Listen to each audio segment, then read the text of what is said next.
nominees are neck and neck in the Badger State. Early voting there started yesterday. For more on this, joining me now, Charles Franklin, director of the Marquette Law School Poll. When I moved to the Chicago area 4 years ago, I had so many people say, and even billboards, go to Door County. You've got to go to Door County. What is it about Door County politically that makes it such an important indicator?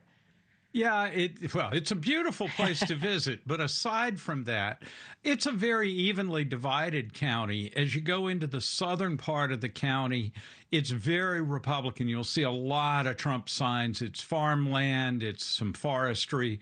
But as you go further north, it becomes increasingly Democratic, and now you see nothing but Harris signs. So it's a very geographically divided county.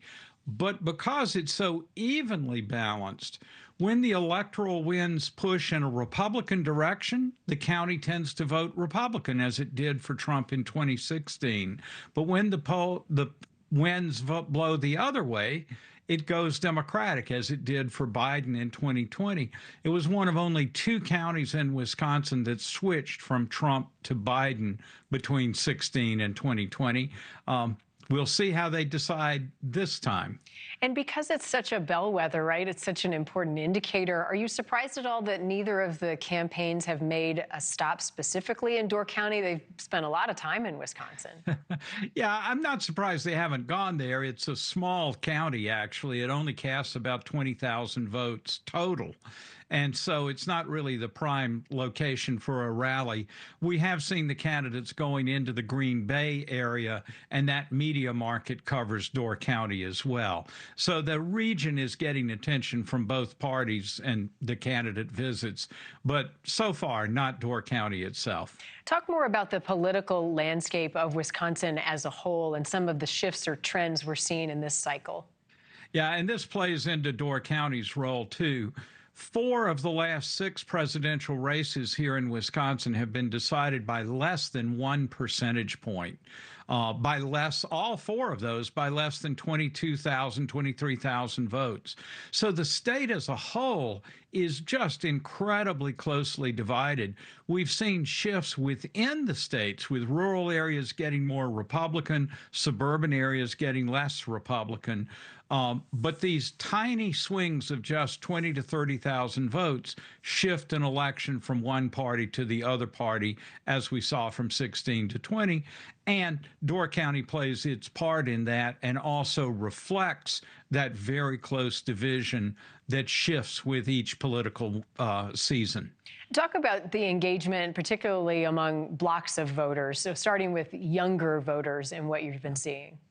Yeah, there's been a real increase in engagement, in enthusiasm about voting, especially during the spring and early summer. Young voters were much less enthusiastic about voting. Now their enthusiasm has risen substantially, though the young always vote at lower rates than their elders do.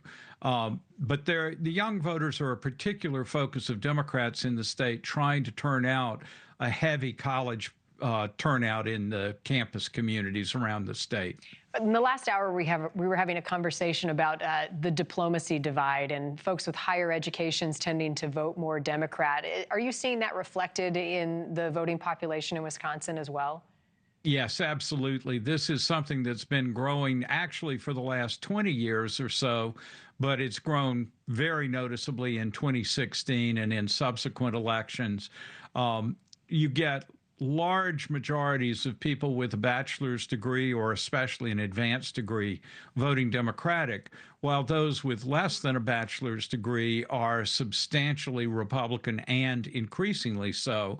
One of the big questions this year is going to be whether the rural areas of the state, where there are fewer college graduates, move even further in a Republican direction than they did. That could really strengthen Trump in the state, or whether their support for him has kind of plateaued. It moved up a lot in 2016, but it was fairly flat in 2020. So does it go up again this year? If so, that gives Trump an advantage. If it stays flat, let alone goes down, then that's an advantage to Harris. Lots of interesting trends to watch this election cycle. Charles Franklin, thank you so much. Thank you for watching. Go to newsnationnow.com to find NewsNation on your television provider. And don't forget to click the red subscribe button below to get more of NewsNation's fact-driven, unbiased coverage.